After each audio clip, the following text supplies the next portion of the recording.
Hello, good morning. তোমরা সবাই কেমন আছো? আশা করছি সবাই খুব ভালো আছো। মিনতি লাইফস্টাইল ব্লগে তোমাদেরকে অনেক অনেক ভালোবাসা দিয়ে আবারও চলে এলাম নতুন একটা ভিডিও, নতুন সকাল, সুন্দর পরিবেশ। তো চলো শুরু করি ভিডিওটা। আজকে সকালবেলা উঠতে একটু লেট হয়ে গেছে, তো বাবুকে প্রথমে তুলে দিয়ে স্কুলে পাঠিয়েছি। যেহেতু 7টার দিকে স্কুল, মানে খুব অসুবিধা হচ্ছে, না খেয়ে চলে যাচ্ছে। বিস্কুট কিনে দিচ্ছি, তো বিস্কুট খেয়ে ও স্কুলে চলে যায়। তারপর আমি এই যে বাসি কাজগুলো করি আস্তে আস্তে নিজের মতো করে।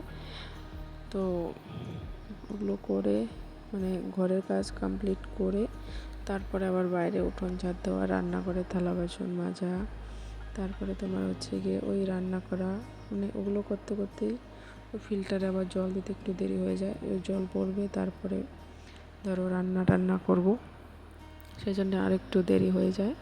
তো যেহেতু কলের জল, মানে কল থেকে পাম্প দিয়ে এনে যে জলটা দিয়ে রান্না করব সেটা করতে পারি না, কারণ জলের মধ্যে এত পরিমাণে আয়রন, আমরা এই জলটা খাই না। সেজন্য ফিল্টার করে তারপরে রান্না করতে হয়। আমার বাবার বাড়ির ওখানে কিন্তু জল ভীষণ ভালো, মানে কল থেকে পাম্প দিয়ে আমরা, মানে এখানে এসে সব কিছু উল্টাপাল্টা হয়ে গেছে, ভালো লাগে না। তো যাই হোক, তো বাইরের কাজগুলো কমপ্লিট করলাম, মানে রান্নাঘরের কাজ এখনও বাকি আছে। তো রান্নাঘরের কাজগুলোই দেখো কিভাবে রাত্রে রেখেছি, ওইভাবেই আছে। ছোলা এনেছি, কালকে রাত্রে ভিজিয়ে রেখেছিলাম জলে দিয়ে।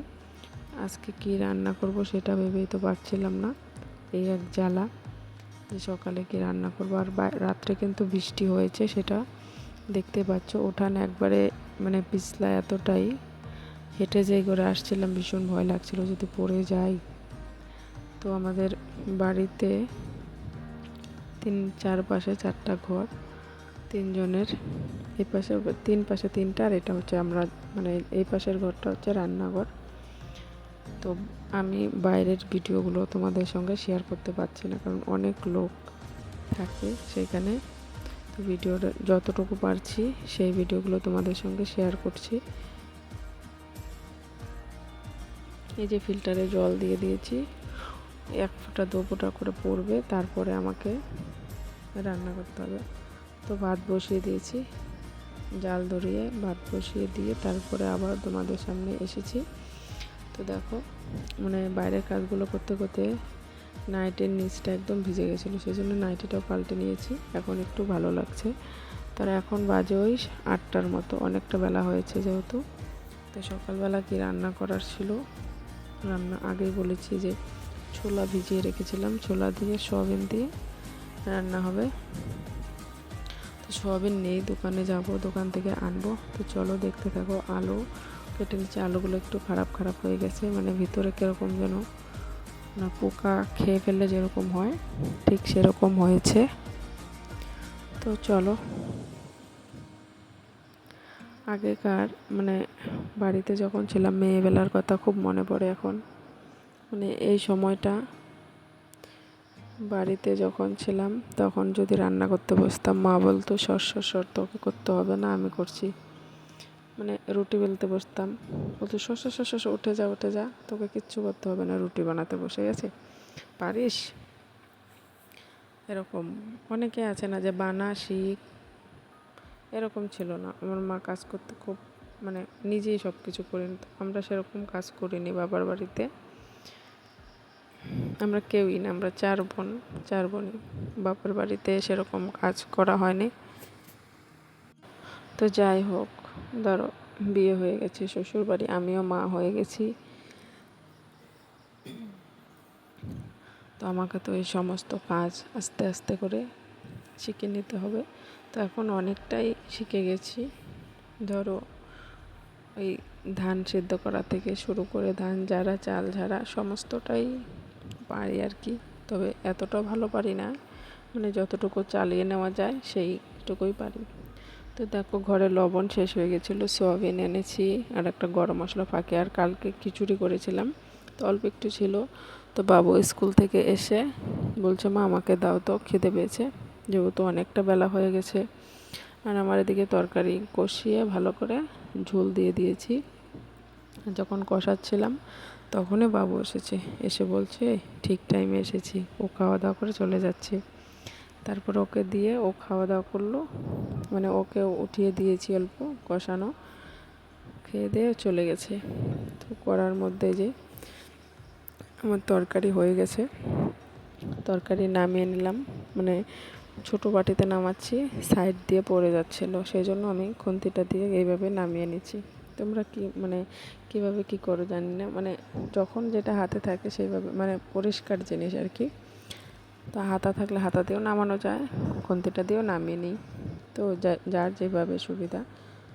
তো আমার ভাত হয়ে গেছে অনেকক্ষণ আগে, তরকারিও হয়ে গেল। এখন ভাত যে উপর করি সেটা হচ্ছে গিয়ে আমার বর বানিয়ে দিয়েছে। এটার মধ্যে উপর করলে না মানে কোনো অসুবিধা হয় না, শুধু বসিয়ে দিলেই অনেকক্ষণ, যতক্ষণ খুশি ততক্ষণ থাকবে। এগুলো আমার মা মাটি দিয়ে বানাতো আগে, তো বাড়িতে মাটিতে বানাতো, মানে একটা বাঁশের থাকতো, ওটা দিয়ে ফেনাটা পড়তো। তো চলো, কথা বলতে বলতে ভাত বেড়ে বসে গেছে, এখন ভাত খাবো। দেখো ছোলা আলুর তরকারি, তোমরা যদি খেতে চাও তোমরা বানিয়ে খাবে, এইভাবে ভালো লাগে আর কি।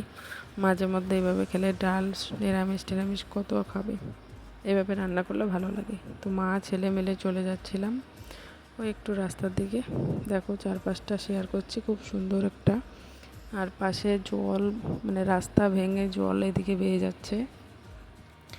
এই জায়গাটা আসলে আমার না, মানে বাবুকে একা একা আসতে দিই না আমি, আমার ভয় লাগে। এখানে ট্রাক্টর থেকে পড়ে 3টা ছেলে একদম সঙ্গে সঙ্গে ডেথ হয়ে গেছিলো।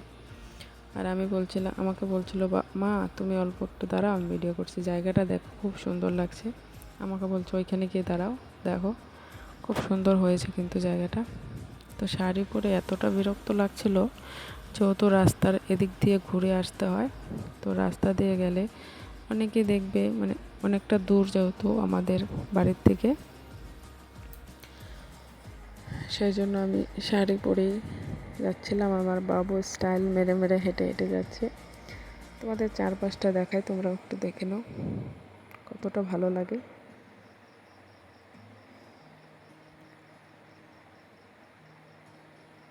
সামনে দেখতে পাচ্ছ এখানে ভুট্টা শুকানো, অনেক কিছু করে, ধান শুকায়। আর ওই পাশে একটা কালী মন্দির ছিল, ওই যে পাশে একটা ছোট্ট ঘর, এই যে দেখতে পাচ্ছ। আর একটু আগে গেলেই ওদিকে একটা নদী আছে, তো নদীটা কোনো দিন হয়তো তোমাদের সঙ্গে শেয়ার করতে পারি, এখন আপাতত না। এখন যাচ্ছে হচ্ছে কাকা শ্বশুর মশাই বাড়িতে। তো সামনেই কাকা দাঁড়িয়েছিল, কাকাকে বলছিলাম আমাকে কেন ডেকেছে, কাকের তো শরীর ভালোই ছিল, তাহলে কাকেও না রান্না করতে পারতো। কাকা বলছে যে অসুস্থর কথা তো বলা হয়নি, তোমাকে এমনি আসতে বলেছে রান্না করার জন্য, সেই। তো পাশে দেখতে পাচ্ছ কাটি কচু এই পাশে লাগানো হয়েছে, আর এই পাশেটা তুলে বিক্রি করতেছে। আর ওই যে দেখতে পাচ্ছ পাখা, তো এবার ওই ঘরেই কাজ হচ্ছে, লোক আছে কিছু 4-5 জন। তো চলো, কথা বলতে বলতে চলে এলাম ওদের বাড়িতে। তো ওদের বাড়িটা হচ্ছে আমাদের বাড়ি থেকে, বললাম না অনেকটাই দূরে, তোমাদের সঙ্গে তো কয়েক মিনিটের ভিডিও দিয়েছি। আর উঠানে একটা বড় কামরাঙ্গা গাছ, এই কামরাঙ্গাগুলো যে এত মিষ্টি কি বলবো। আমার বাবু এসে ওদের ঘরটা দেখে মানে অবাক হয়ে গেছে, এত সুন্দর করে ফেলেছে, পুটিং লাগাচ্ছে, সেই জন্য দেখে খুব খুশি। আর আমি তো চিনতে পারছিলাম না, এত সুন্দর হয়ে গেছে। আমি ওদের ঘরের ভিতরটা এসে দেখাচ্ছিলাম তোমাদের সঙ্গে। তো জ্বালানাও লাগিয়েছে, আর পুটিং কেটেছে, তো একদম সাদা ফকফকা লাগছে। আর এখানে যে যার জন্য আসা সেগুলো করে নিই চটপট করে।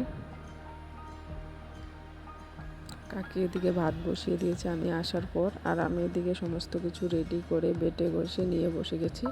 আর আমার বাবু ওদিকে আমাকে মানে মোবাইলটা ধরেছে, তো আমার পিছন দিকটা তোমরা একটু ম্যানেজ করে নেবে, খারাপভাবে নিও না কেউ।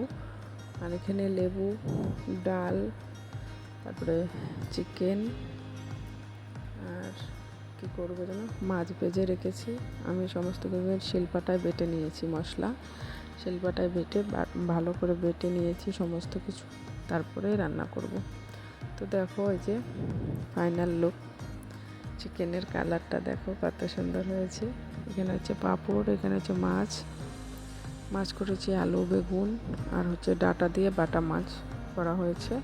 আর হচ্ছে মসুরির ডালটা কাকি করেছে, আর এটা গাই ধুয়ে দুধ রেখে দিয়েছে, তো সবাইকে খেতে দেব। আর এটা হচ্ছে কাকিদের ঘরের পেছনটা, মানে আমাদের জমি আছে কিছু ওইখানে। কাকিকে বলছি পাঁপড় তো শর্ট পড়ে গেছে, একটু বসে ভেজে নাও, তারপরে আরও কিছু ভাজতেছে। বাবু বলছে আমাকে খেতে দাও, খিদে লেগে গেছে। আমি বলছি দাঁড়াও সবাই বসুক, একসঙ্গে দিয়ে দেবো, একসঙ্গে খেতে দিলে ভালো লাগে, সবার একসাথে খাওয়া হয়ে যাবে। আমি যেহেতু ঘেমে নিয়ে একাকার হয়ে গেছিলাম, ভাই এসে এখানে ফ্যানটা লাগিয়ে দিয়েছে, আর ফ্যানটা লাগানোর পর একটু আরাম পেয়েছি, ভালো লাগছে। এত গরম লাগছিল, শাড়ি পরে যেহেতু দেখা হয় না। তো আজকের মতো এখানে শেষ।